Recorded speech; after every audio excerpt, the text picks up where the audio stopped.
we are. I turned down here at the next block. Thanks, mister. I'll get off there.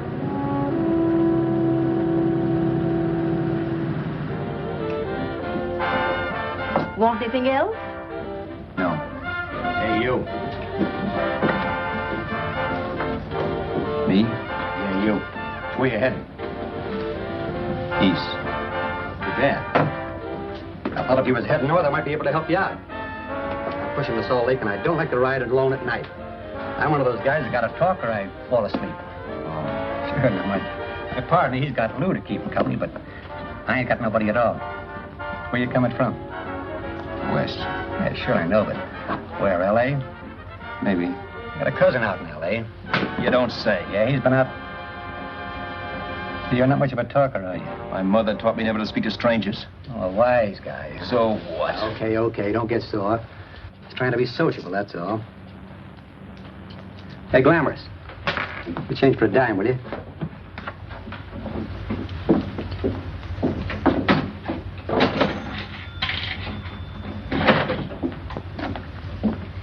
Let's have something quieter this time, Joe. My head's splitting. Is that what's wrong with it? Done with your coffee? No. And don't rush me, will you?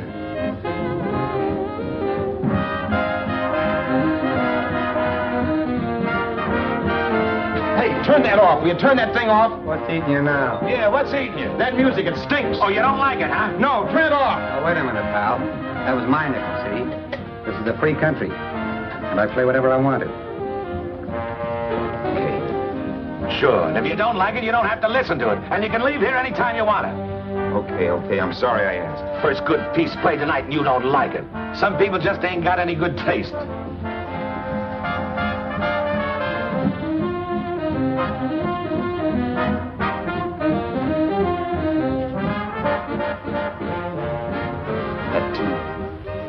That tune. Why was there always that rotten tune? Following me around, beating in my head, never letting up.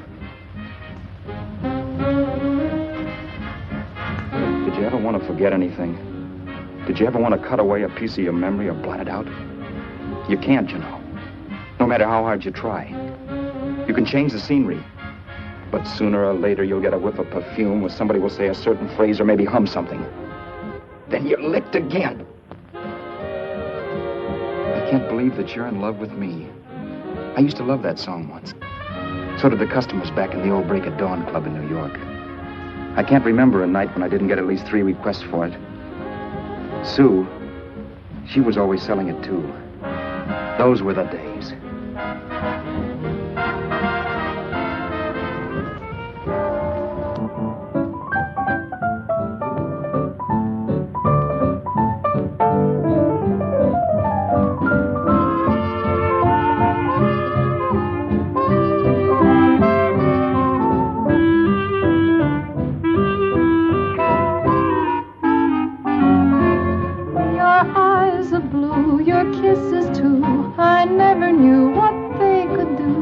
I can't believe that you're in love with me.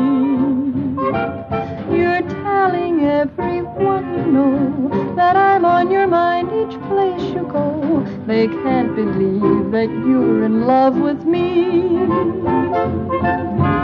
I have always placed you far above me. I just can't imagine that you love me. And after all is said and done, to think that I'm the lucky one, I can't believe that you're in love with me.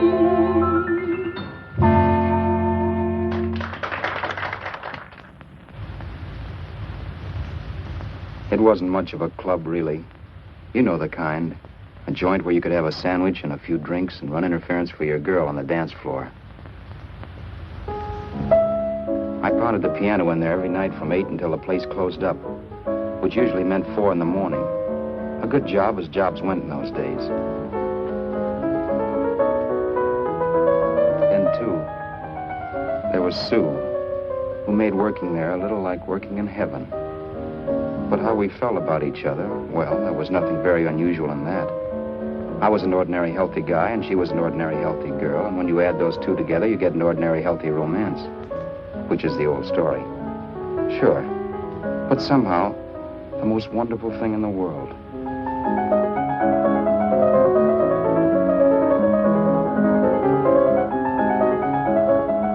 All in all, I was a pretty lucky guy.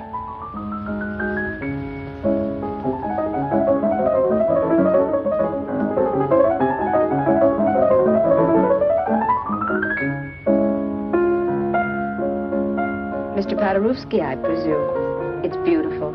You're going to make Carnegie Hall yet, Al? Yeah, as a janitor. I'll make my debut in the basement. I don't blame you for being bitter, darling, but you mustn't give up hope. Why, someday... Yeah, someday. If I don't get arthritis first. In the meantime, let's blow this trap.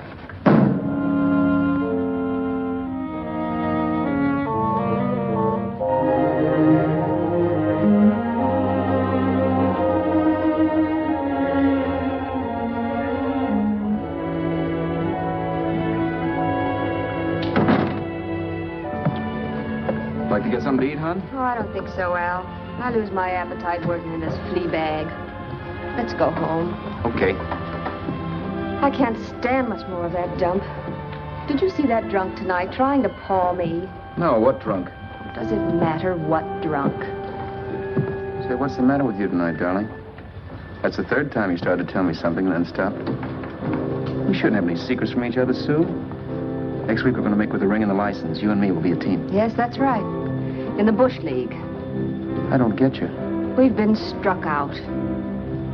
It's a funny way to talk, darling.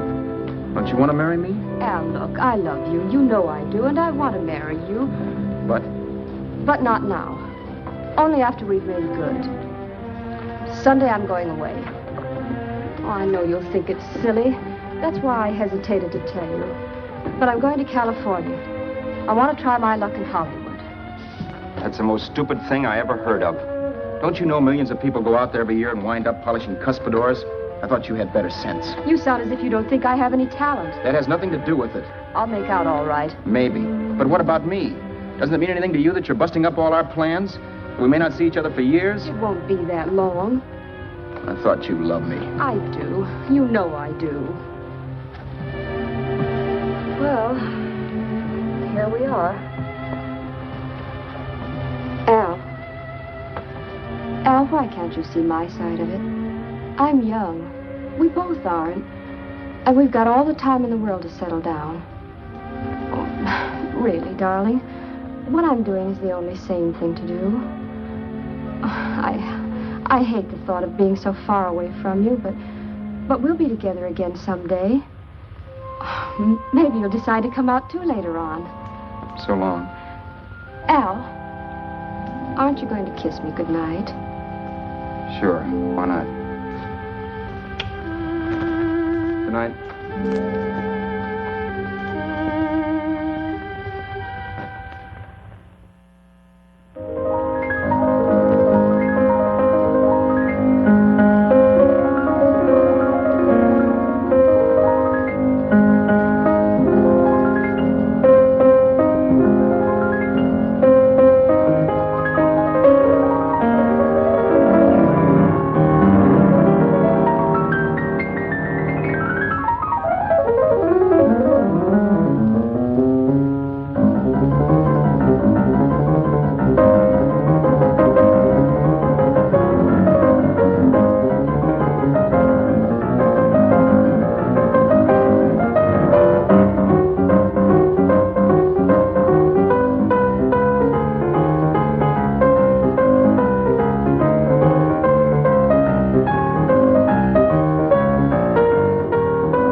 Roberts. You hit the jackpot this time. $10. Thanks.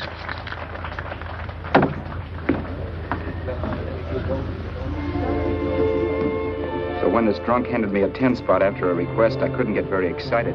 What was it, I asked myself? A piece of paper crawling with germs. Couldn't buy anything I wanted. It couldn't... Then I thought of something.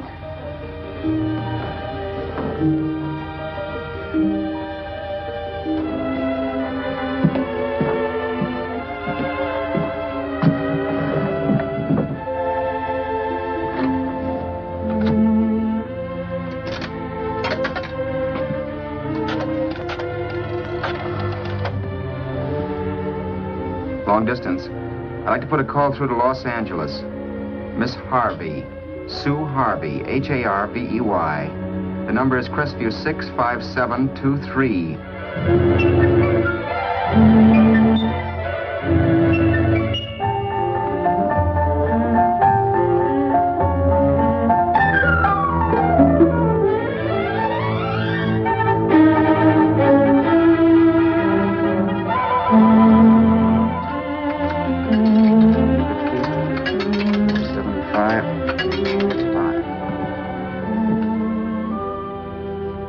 Hello, Sue?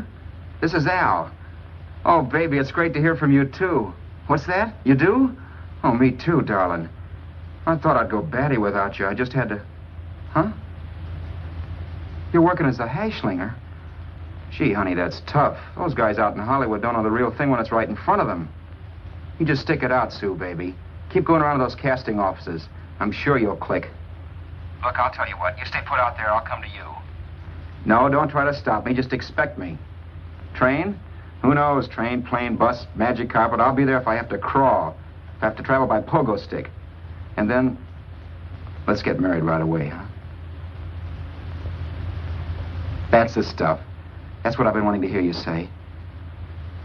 Well, goodbye for now. I'll be seeing you soon. Yeah. Bye.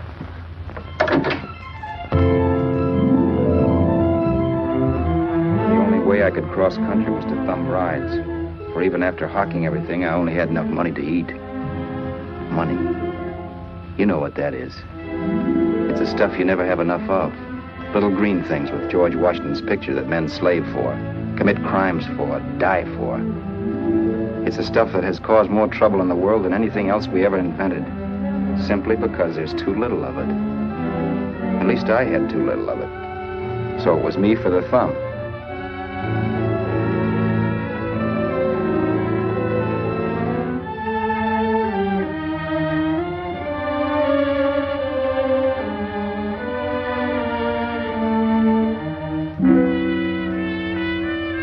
Ever done any hitchhiking? It's not much fun, believe me. Oh, yeah, I know all about how it's an education, how you get to meet a lot of people and all that. But me, from now on, I'll take my education in college, or in PS 62, or I'll send $1.98 in stamps for 10 easy lessons.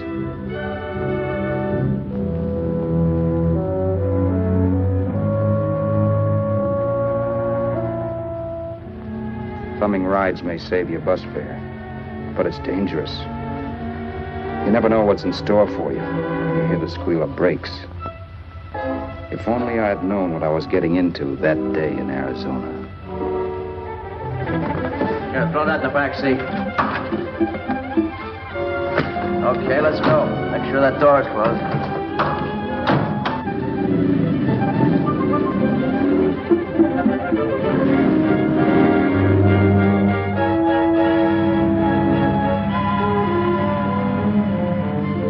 You know, Emily Post ought to write a book of rules for guys thumbing rides. Because as it is now, you never know what's right and what's wrong.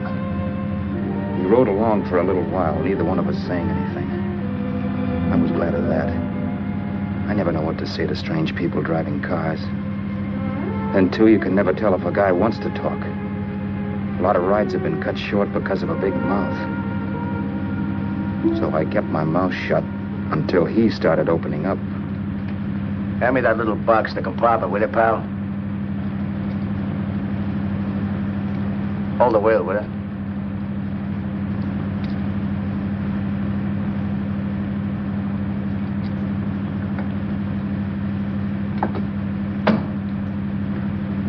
How far are you going? L.A. Wow, you're really traveling, aren't you? Yeah, but I don't expect to make it for a couple of years at the rate I've been promoting rides. Not much luck, huh? Sure, all bad. Not many people stop for a guy these days. Afraid of a stick-up, maybe. They can't blame him. Where you coming from? New York? Well, New York. You're in luck this time. I'm going all the way. Right through to Los Angeles. You drive a car? Sure. Whenever you're tired, let me know. I'll holler. I guess at least an hour passed before I noticed those deep scratches in his right hand. They were wicked. 3 puffy red lines about a quarter of an inch apart. He must have seen me looking at them because he said, Beauties, aren't they? They're gonna be scars someday. What an animal. whatever it was, it must have been pretty big and vicious to have done that. Right on both counts, New York. I was tussling with the most dangerous animal in the world. A woman. She must have been Tarzan's mate. Looks like you lost the bout. Certainly wasn't a draw. You know, there ought to be a law against dames with claws. Yeah. I tossed her out of the car in her ear. Was I wrong? Give a lift to a tomato, you expect her to be nice, don't you? Yeah. After all, what kind of dame son rides? Sunday school teachers? Yeah.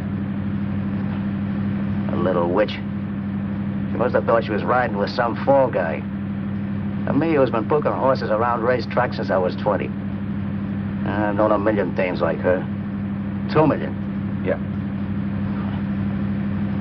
Stopped the car, opened the door. Take it on the Arthur Duffy sister, I told her. That's the stuff.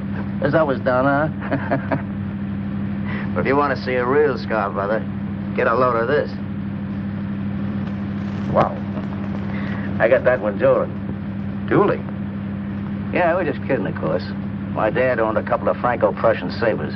Kept them on the wall for decorations. Well, one day, the kid and I took them down when the old man wasn't around. Had a duel. He got me in the arm here. Pretty mean cut. Infection set in later. Yeah, I can see that. Now, give me that box again, will you? Yeah.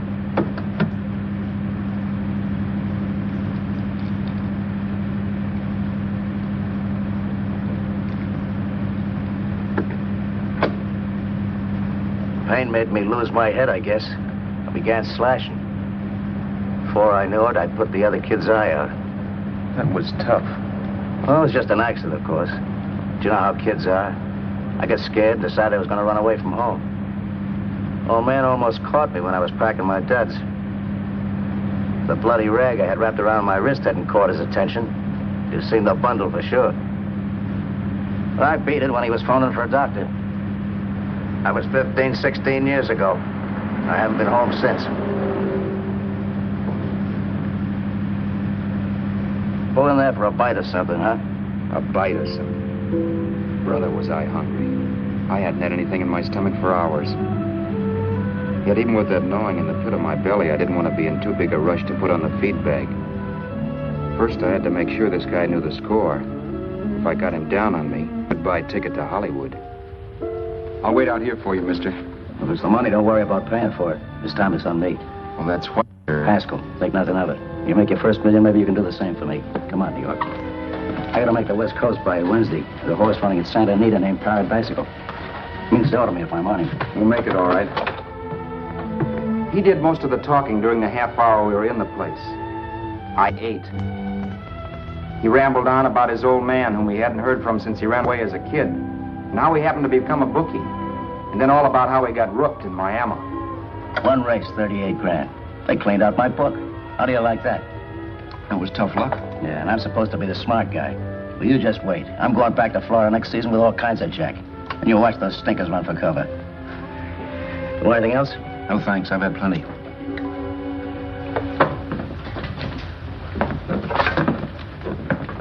That check there, sister? Oh, just a minute. Your change, sir. Keep it, sister. Oh, thank you, sir. Call again. I'll be waiting outside for you when you finish work. Sharp check, huh?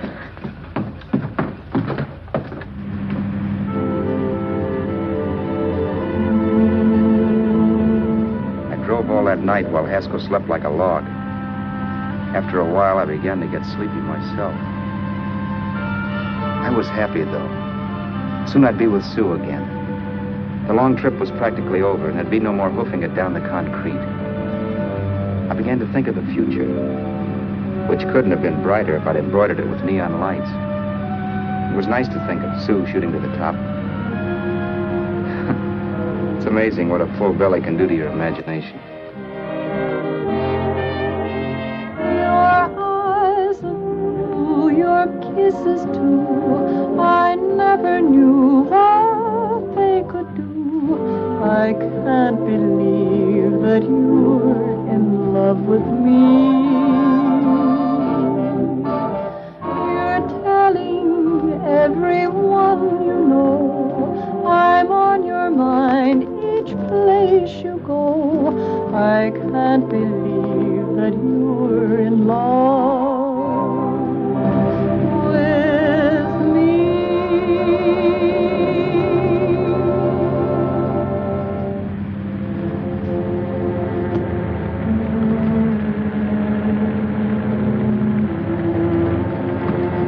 Mr. Haskell?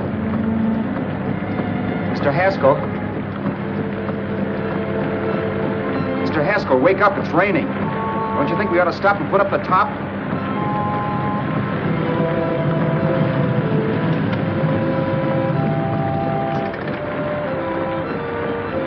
Mr. Haskell, I'm going to put up the top.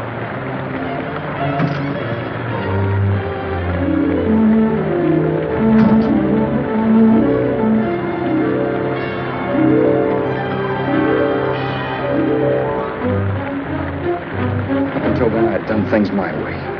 But from then on, something else stepped in and shunted me off to a different destination than the one I had picked for myself. But when I pulled open that door...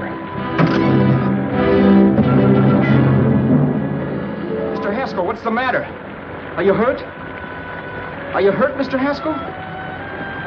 Start your sermon. I'll listen to it. But I know what you're going to hand me even before you open your mouths. You're going to tell me you don't believe my story of how Haskell died and give me that don't make me laugh expression on your smug faces. I saw at once he was dead, and I was in for it. Who would believe he fell out of the car? Why, if Haskell came too, which of course he couldn't, even he would swear I conked him over the head for his dough. Yes, I was in for it. Instinct told me to run, but then I realized it was hopeless. There were lots of people back down the road who could identify me. That gas station guy and the waitress. I would be in a worse spot then, trying to explain why I beat it. The next possibility was to sit tight and tell the truth when the cops came. But that would be crazy. They'd laugh at the truth. And I'd have my head in the noose. So what else was there to do but hide the body and get away in the car? I couldn't leave the car there with him in the gully. That would be like erecting a tombstone.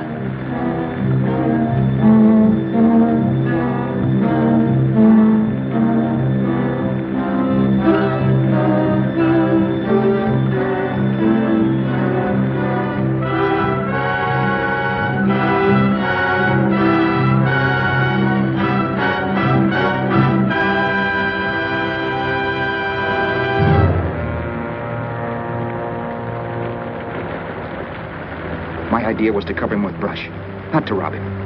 But then I remembered that even if I only drove the car for 100 miles or so, I would need money for gas. Besides, it was stupid of me to leave all that money on a dead man. Not only that, I'd have to take his driver's license in case I was stopped for something. I didn't like to think about it, but by that time I'd done just what the police would say I did, even if I didn't. My clothes. The owner of such an expensive car would never be wearing them. Some cop might pull me in on suspicion.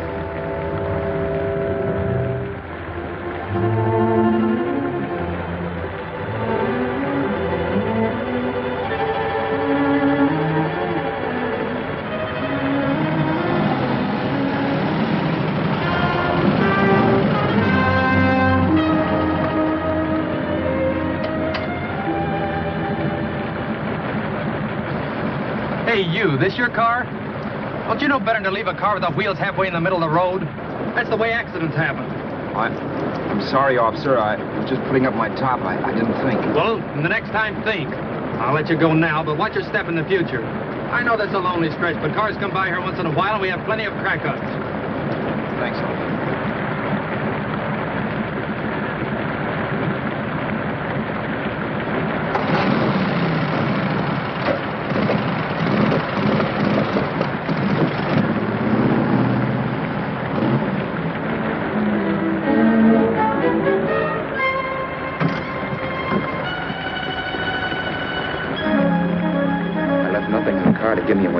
chance. If they found a dead man in the gully now, it would be me.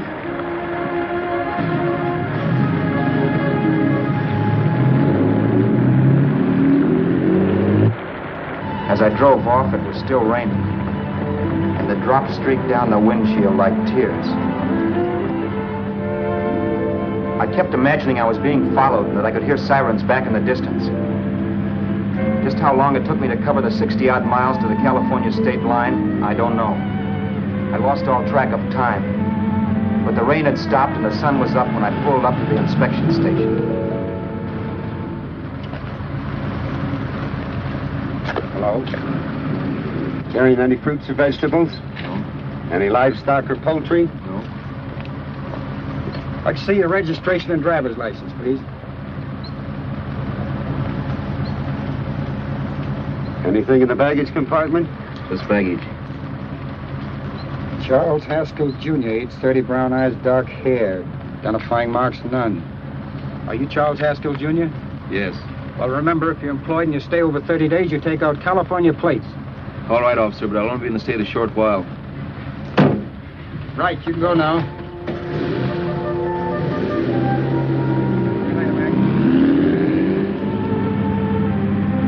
I couldn't drive any farther without some sleep. Cops or no cops, I knew I had to hit the hay and hit it hard.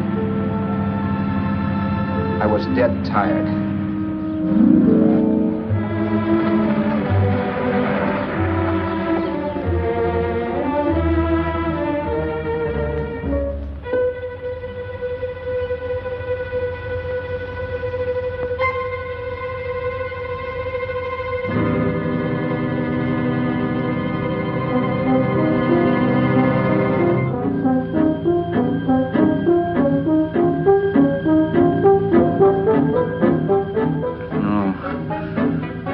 Mr. Haskell. No.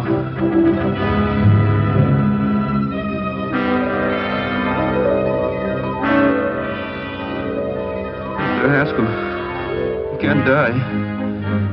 I think I did it. No, Mr. Haskell. No. No.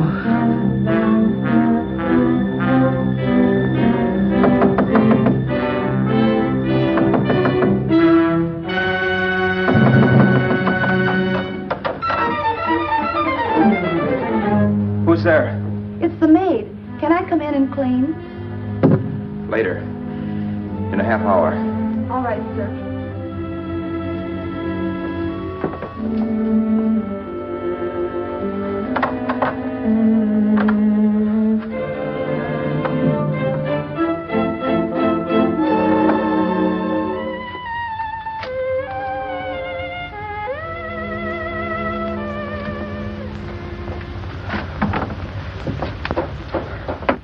There was no time to lose. Every minute I had to be Charles Haskell was dangerous. And I'd have to be Charles Haskell until I got to some city where I could leave the car and be swallowed up.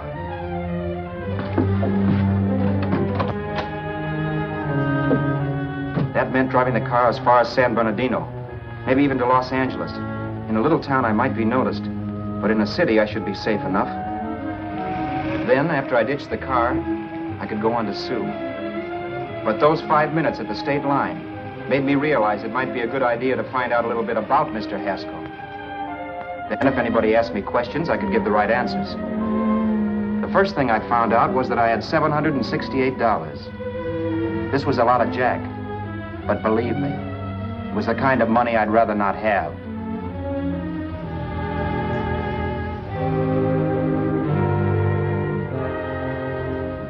And then I found out from a letter Haskell was carting around in his bag that he wasn't the open-handed, easygoing big shot who went around buying dinners for strange hitchhikers. Before I got done reading it, I saw him more as a chiseler. It was written to his old man in California, the one he hadn't seen in so many years. In it, Haskell posed as a salesman of hymnals, of all things. It was easy to see where Haskell expected to raise a new stake for his book in Miami by rooking his old man. That was about all I found out from his effects, and it was enough. I told myself, maybe old man Haskell was lucky his son kicked off. He would never know it. but it saved him from taking a flyer in Sacred Literature Preferred.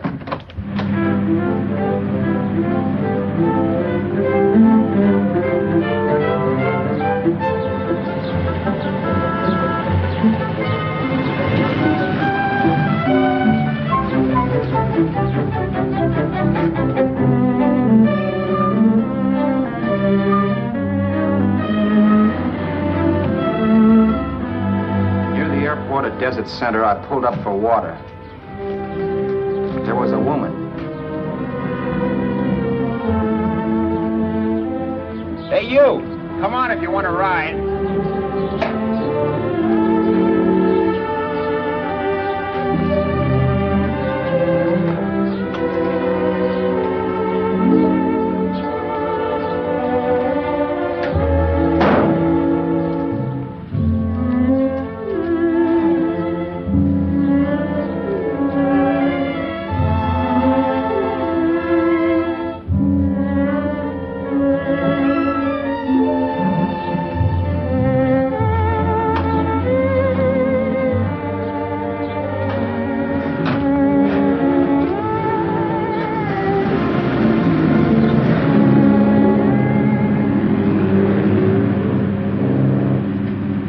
How far are you going? How far are you going? That took me by surprise, and I turned my head to look her over. She was facing straight ahead, so I couldn't see her eyes. But she was young, not more than 24. Man, she looked as if she'd just been thrown off the crummiest freight train in the world. Yet, in spite of this, I got the impression of beauty. Not the beauty of a movie actress, mind you, or the beauty you dream about when you're with your wife, but a natural beauty.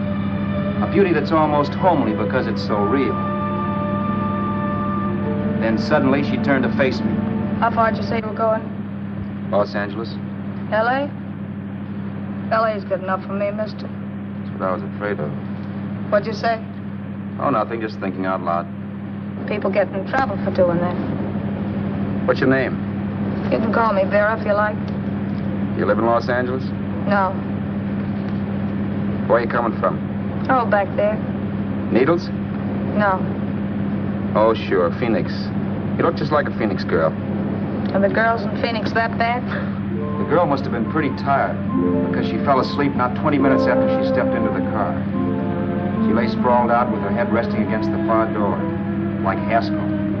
I didn't like that part of it much, but I didn't wake her up. It wasn't that this girl still worried me. I'd gotten over that funny feeling I had when she looked at me, which I put down as just my jangled nerves. With her eyes closed and the tenseness gone out of her, she seemed harmless enough. And instead of disliking her, I began to feel sorry for her. The poor kid probably had had a rough time of it. Who was she, anyway? And why was she going to Los Angeles? And where'd she come from in the first place? The only thing I knew about her was her name. Not that it made any difference. A few hours more and we'd be in Hollywood. I'd forget where I parked the car and look up Sue. This nightmare of being a dead man would be over. Who this dame was, well, it was no business of mine. Where did you leave his body? Where did you leave the owner of this car? You're not fooling anyone. This buggy belongs to a guy named Haskell. That's not you, mister. You're out of your mind. That's my name, Charles Haskell. I can prove it. It's my driver's Save license. yourself the trouble, mister. Having Haskell's wallet only makes it worse. It just so happens I rode with Charlie Haskell, all the way from Louisiana. He picked me up outside of Shreveport. You rode? You heard me. Then it all came back to me. All the talk about dueling and scars and scratches. There was no doubt about it.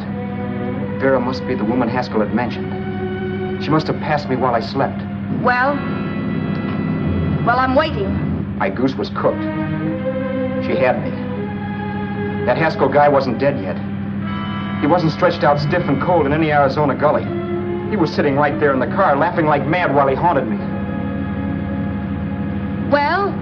There was nothing I could say. It was her move. Vera, whatever her name was.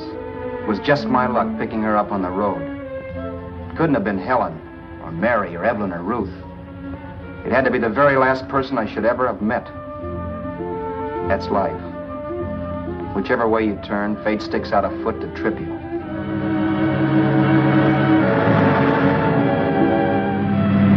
I told her everything, but she didn't believe my story. I should have saved my breath. That's the greatest cock and bull story I ever heard. So he fell out of his car. Say, who do you think you're talking to, a hick? Listen, mister, I've been around, and I know a wrong guy when I see one. What'd you do, kiss him with a wrench? Now, wait a minute. What I told you was true. You see, that's why I had to do it. You think I killed him. Well, the cops would have thought so, too. Yeah, well, maybe they still think so. What makes you so sure I'll shut up about this? Sure, I'm innocent. Give me a break, will you? It won't do me any good having you pinched. The cops are no friends of mine. Now, if there was a reward, but there isn't. Thanks. Don't thank me yet. I'm not through with you by a long shot. Let's see that roll.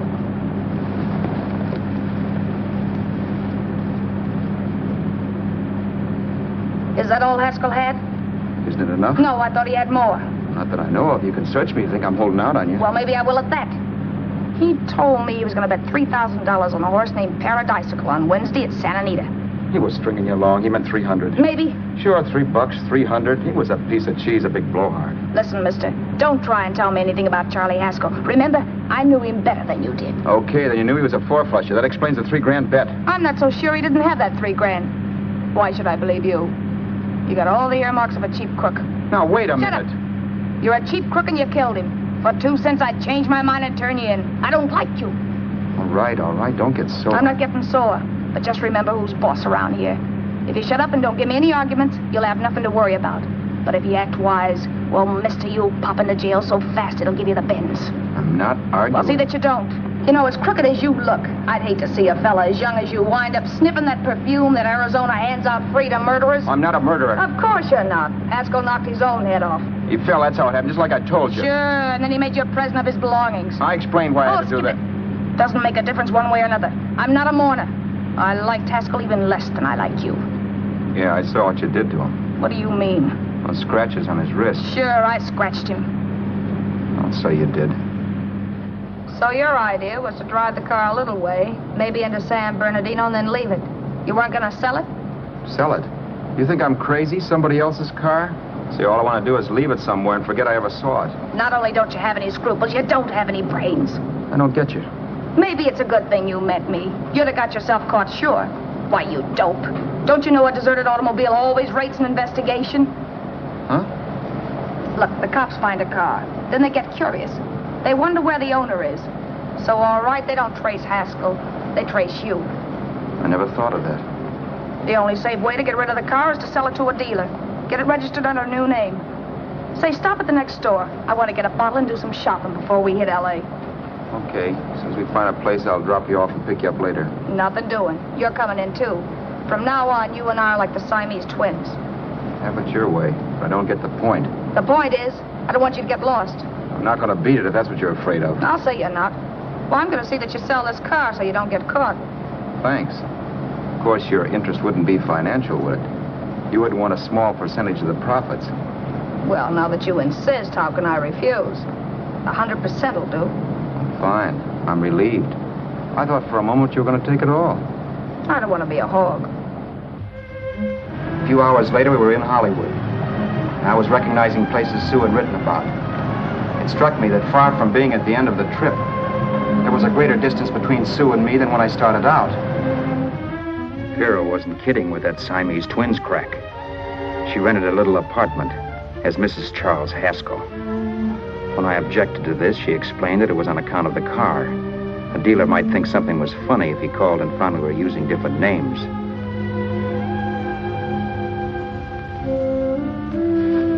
Home, sweet home. Yeah. Not bad either.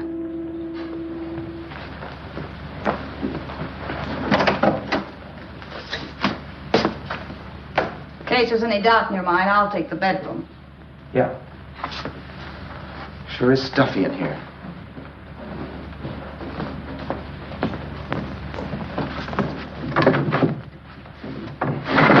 Keep the window shut. Okay. The old crow downstairs said there's a folding bed behind this door.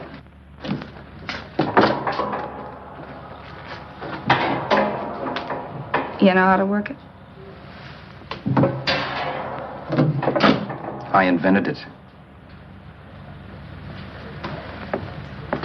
Some joint. One can't have everything.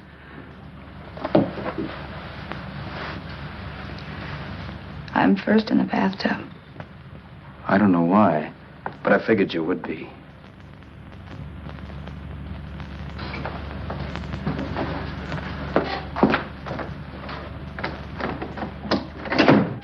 Boy, oh boy. It sure feels good to be clean again. I must be 10 pounds lighter. You must be. Well, hitching rides isn't exactly the way you keep your schoolgirl complexion. I wish that guy with the sax would give up. Gets on my nerves. Forget it. Have a drink. Aren't you afraid I might take you up on it? If I didn't want to give you a drink, I wouldn't have offered it. Why be a sorehead, Roberts? You got yourself into this thing. You should be grateful I'm not turning you in. Why, if I wasn't regular, you'd be in the pen this minute, being photographed, fingerprinted, and being pushed around by the cops. So cheer up. Get rid of that long puss. Or is your conscience bothering you?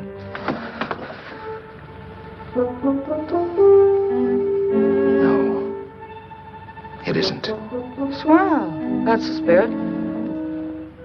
He's dead and no moaning around will bring him back. Anyway, I never could understand this worrying about something that's over and done with. Now look, Vera, for the last time I didn't kill him. Haskell was a sick man. Maybe he was dead before he fell out of the car. I don't know. Sure. He died of old age. All right. So if it'll make you sociable, you didn't kill him.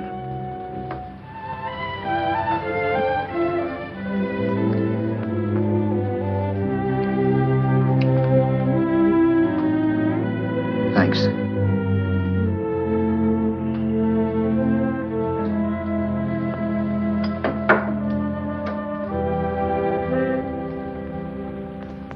We're out of liquor, Roberts.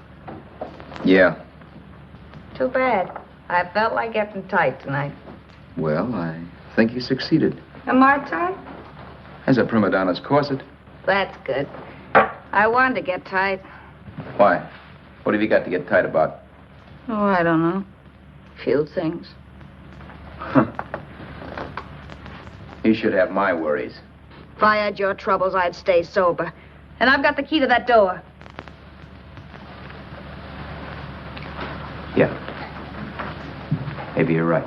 I'm always right. You know, I don't like your attitude, Roberts. Well, there's a lot of things I don't like. Sure. But life's like a ball game. You gotta take a swing at whatever comes along before you wake up and find it's a ninth inning. You read that somewhere. That's the truth, Roberts. All you do is bellyache. Taking it easy and, well, trying to make the best of things. But maybe that's what's wrong with the whole world. Get the professor. People lock themselves out trying to buck fate. Now, take you, for instance. You're lucky to be alive. Why, suppose Haskell had put open your door. You'd be playing a harp now. Think of that.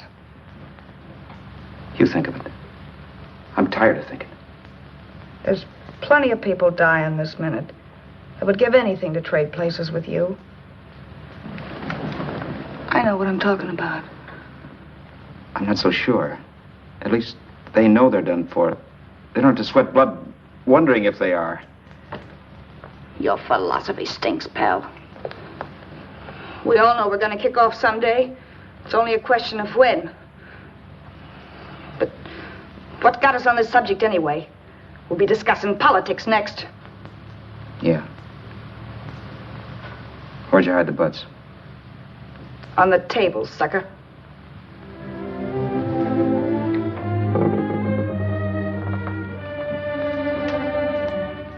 We bored each other with conversation for a couple of hours longer. Every 5 minutes, one of us was wishing we had another bottle or a radio or something to read. Then finally, we ran out of chatter. I know it's only 11 o'clock, but I want to get up early and make the rounds of the used car lots. No hurry about that. We got all the time in the world. Maybe you have, but if you think I want to stay cooped up in this place any longer than I have to, you're batty. It's not a bad place. Pay plenty for diggings like this in New York. I wouldn't like it if it was the Ritz.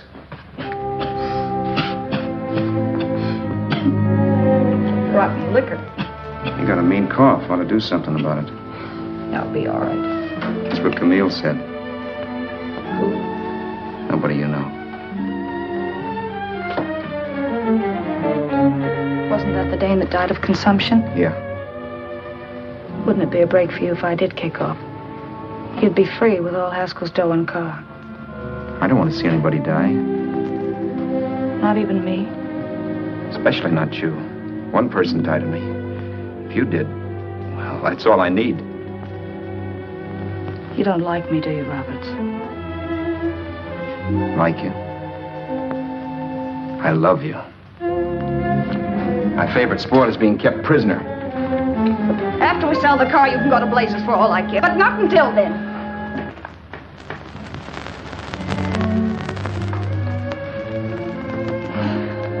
I'm going to bed.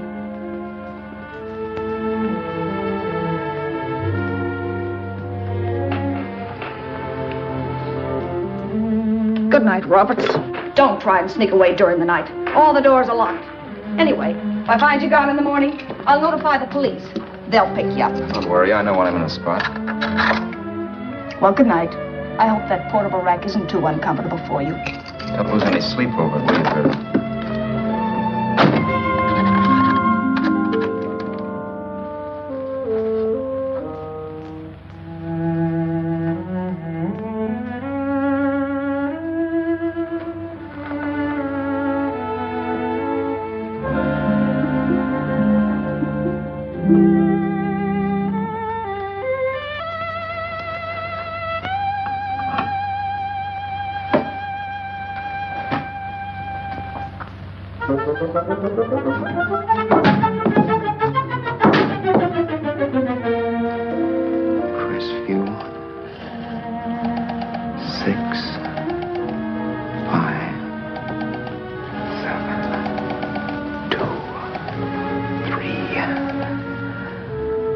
Hello? Hello? Hello? Hello?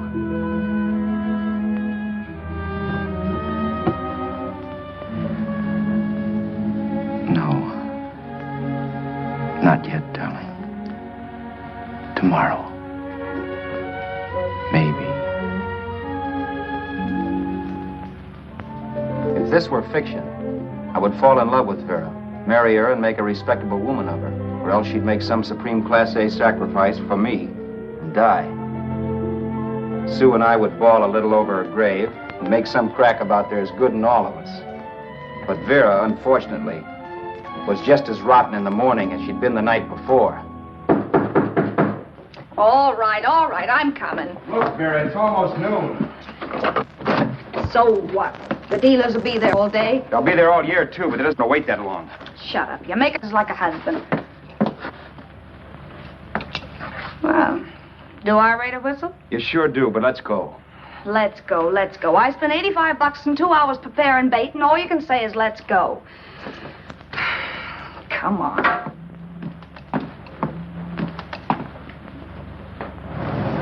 We passed a few used car lots last night down this way. What do you think we can get for this heap? I don't know. Plenty. You let me handle everything. Think we can get $2,000? I don't know, but don't worry. I'll squeeze as much out of this guy as I can. If I let it go cheap without a fight, he might think we've stolen the car. And listen, don't make any slips and call me Roberts. That'll cook us. I don't need you to tell me that. You better just sit by and keep your mouth closed. Remember, we're both in the soup if anything happens. Forget it and drive. You're my wife, Vera Haskell. Look, after the deal's closed, let's go back to that place on Hollywood Boulevard where I saw the fur jacket. I want to buy it. After the deal's closed, I'm saying goodbye to you. That's right, I forgot. I guess I'm getting kind of used to you. Well, that's a habit you can start breaking. Let's try this place in the middle of the block.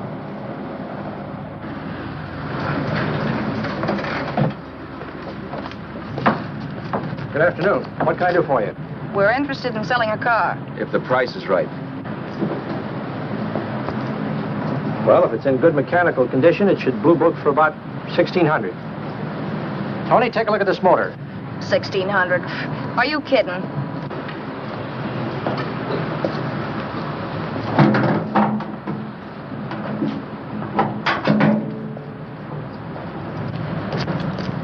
Well, maybe $1,850. Before I let it go for $18.50, I'll wreck it and collect the insurance first.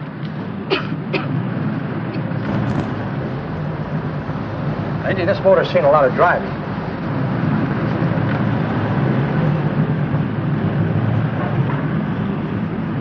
While the mechanic inspected the car, we haggled. At last, when we were all worn out, we hit a compromise. His price. Okay, it's a deal. All right, come in. We'll sign the papers. I have the ownership papers right here with me.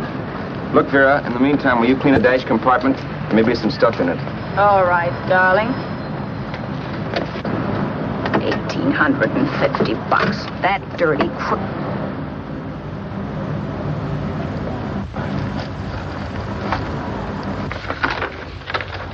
New York, huh? Yeah. But you bought the car in Miami. Yeah. Well, now let's see about the insurance. We can either have it transferred or canceled. What kind of insurance do you have, Mr. Haskell? Well, aren't all the papers there? I don't see any. Surely you know what type of insurance you carry in the car. The name of the company? Yeah, but, Well, if you'll just tell me the name of the company, I'd be very glad to take care of all the details. well, Did you sign the papers yet? not yet. Well, don't. We're not selling the car. Well, wait a minute, Mrs. Haskell. Come on, darling. What's the matter? You changed your mind? Yes, I'm sorry. I guess I have. But, Vera... Let's go.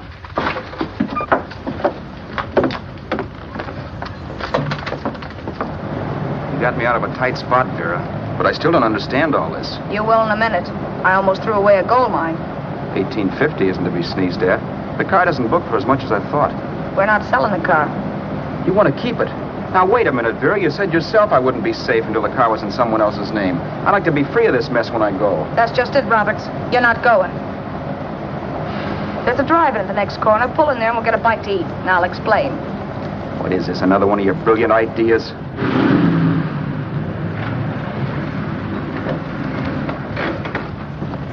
Oh, I take your order? Make mine a ham sandwich and coffee. And for you, sir? Oh, I don't care. The same. Thank you.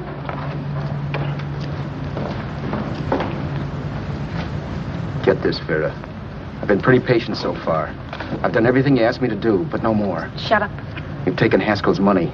You can have the dough we get from selling the car, but you're not going to keep me a prisoner. It's a good thing I bought the paper. Take a look at that. Vera, I'm in no mood. Read that.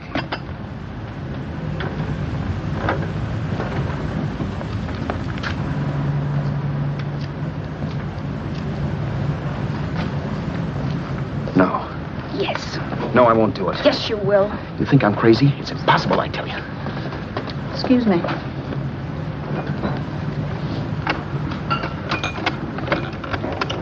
Blow the horn when you're through. No one could possibly get away with an act like that. It'd be wise to me in a minute. Don't be yellow. You look enough like him. The same coloring and the same build. See how his clothes fit you? No kidding, you almost had me fooled for a while. Oh, grow up, Vera. Don't you think a father knows his own son? And there must be other relatives. The father won't have to know you. We'll wait till he gives up the ghost. He's an old geezer and he won't pull through. And as far as other relatives are concerned, they haven't seen you in 15 or 20 years. Eat. I'm not hungry. And I won't do it. It's not as tough as it sounds. Remember, you've got all kinds of identification. His car, letters, license. I could never get away with it. It's the stupidest thing I've ever heard. The old boy has scads of dough. Look in the paper there. Personal fortune assessed at over $15 million. He'll leave plenty, I tell you. Maybe he cut off his son. How do we know? It's out, Vera. I won't have anything to do with it. I think you will. Look, Vera, I'll do anything within reason. But not that. So forget it. Find yourself another stooge. You sap. You'll be fixed for the rest of your life as Charlie Haskell. You can take your inheritance and go away. No more worrying about the rent, no sweating, scheming, wondering where your next meal's coming from. Think about that, Roberts. Vera, please, you're talking too loud. On this, I'm splitting 50-50 with you. Sure, why not? We're both alike, both born in the same gutter. Now, take it easy, Vera. There's people around here. You don't know what you're talking about. We'll wait till we read that old man Haskell's dead. Then you show up. Like you read in New York that he was sick. No. Suppose he doesn't die. He will. I know he will. Something tells me. But as much as I insisted I would have no part of her scheme, Vera was taking it for granted I would. Neither of us had our mind on the cards as we played that night. I knew we were just trying to kill time between newspaper editions. This was a death watch for Vera. Maybe it was for me, too. Don't you realize if I'm caught, they'll want to know where I got the car and stuff, and they'll have me on a murder charge. If you're smart, you won't get caught. I knock for 7. And if I'm caught, don't you realize you'll be out, too? 18 points, that gives me 30. How will I be out? You'll be out $1,850 we would have gotten on the car. Really, Vera, you'd be an awful chump if you threw away all that dough on a dizzy long shot. Let me sell the bus tomorrow. With the money it'll bring and what you've already got, a clever kid like you can run it up in no time. Then we'd both be in the clear. I'll be in the clear anyway. Maybe. But if I got caught, I'd get good and sore at you, you know. You mean you'd squeal? Well, no, not squeal exactly. Never mind what you meant. Even if you did tell the cops I was in on it with you, what could they do to me? They might give me the same medicine they gave you. Yeah. A rope. But I'm on my way now. All I'll be doing will be rushing it. All right. But think of the $1,850 you'd lose. You'd kick yourself along the block if it let get away from you. I'll take the chance. Want another drink? You're being a goon. That's the way people wind up behind the 8 ball. Once they get a few dollars, they become greedy and want more. My. Caesar. Who? You know that Roman general? He got his for being greedy. He wasn't satisfied, so the final wind-up was he took the count. A couple of days ago, you didn't have a dime. Why, you were so broke you couldn't pay cash for a postage stamp. Now you've got almost $700 with $1,850 in the offing. Take my advice. Don't try for more. I'm tired of this game. Let's have some blackjack. Play solitaire. Okay, I will if that's the way you feel about it. That's the way I feel about it. Getting sore and throwing things won't help much, Roberts. I'm really doing you a favor. I help you out of a jam by keeping my mouth shut. I show you how to make some soft money. And what thanks do I get? Thanks. Sure. Or would you rather call the cops and tell them you killed the man and stole his money? I didn't kill anybody. Yes, you did. No, I didn't. You know I didn't. All right, then. Suppose I call the cops. If you're innocent, what do you got to be scared of? Okay. Call them, you mutt. Go ahead and call them. See if I care. At least they'll give me a square deal. You want me to call them? You heard me. But I'm warning you. If I'm pinched, I'll swear you were in on it. I'll say that you helped me. If I fry, I'll get even with you. You wouldn't dare. You didn't. Yeah? Then try it and see. Call them. Yeah. Okay, I will.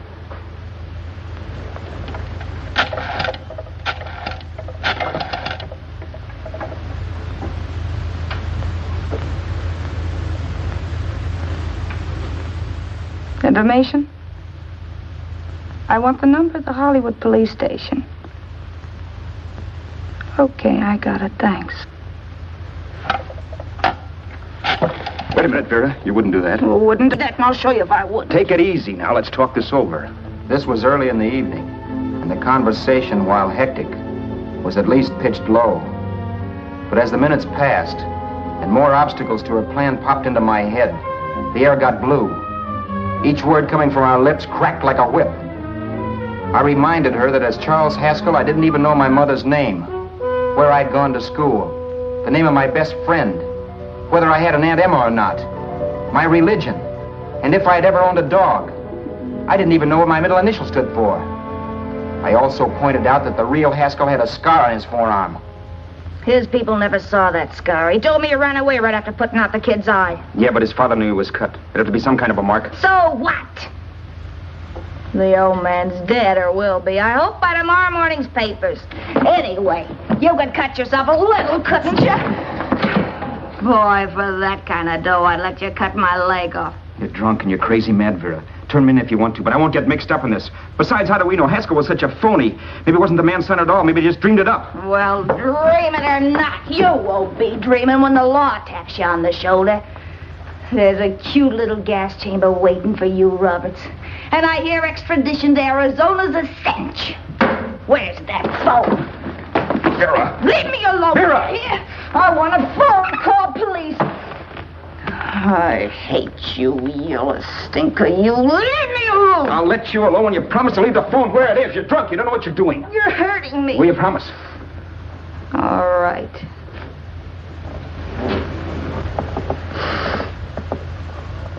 You hurt me. I'm sorry, but... And it's hot in here. Open up a window. It's not hot. Don't tell me. Now, do you do it or do I do it? You're no gentleman, see? Yeah. All right. I'll open up the window. Vera!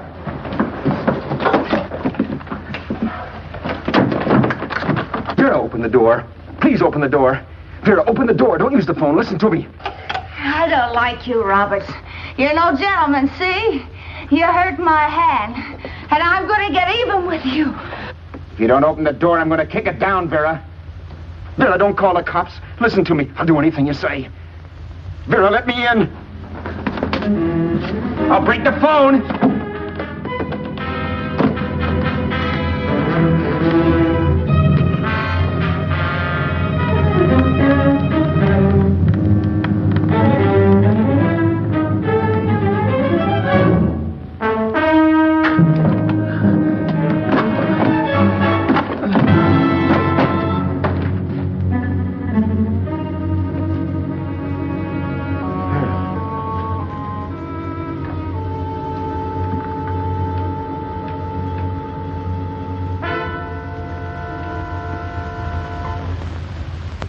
The world is full of skeptics.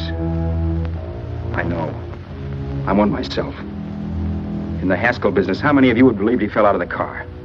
And now, after killing Vera without really meaning to do it, how many of you would believe it wasn't premeditated? In a jury room, every last man of you would go down shouting that she had me over a barrel and my only out was force.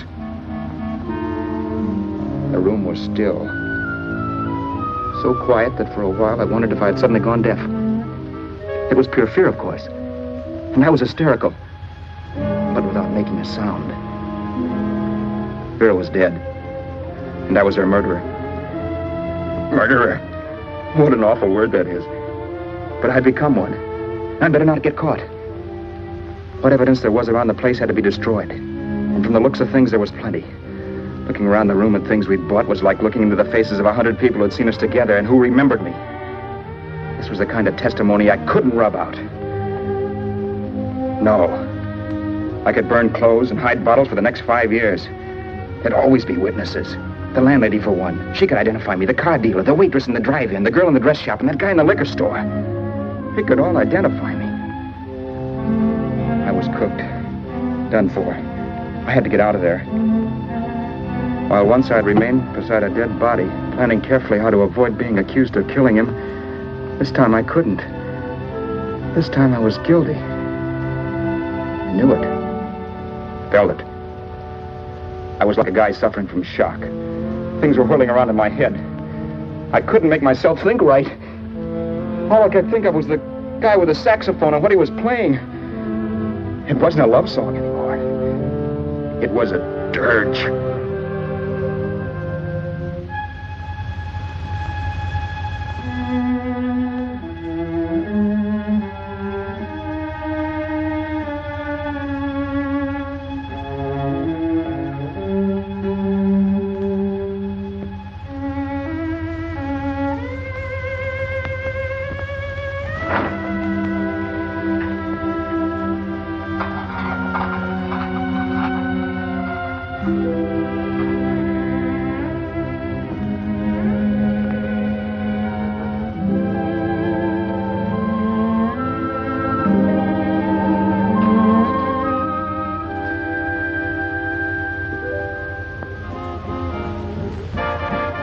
Problems weren't solved.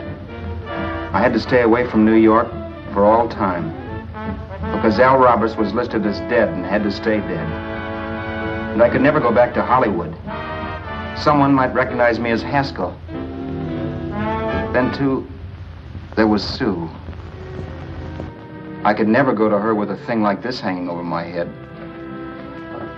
All I could do was pray she'd be happy.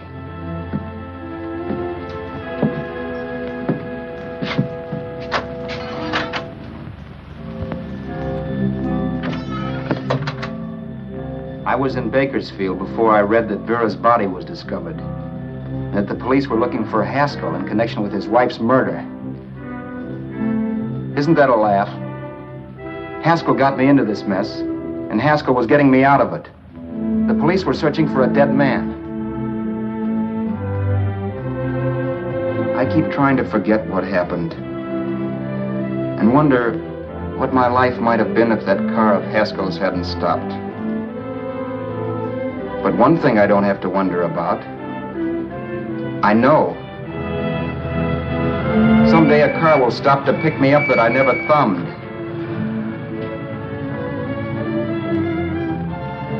Yes. Fate, or some mysterious force, can put the finger on you or me for no good reason at all.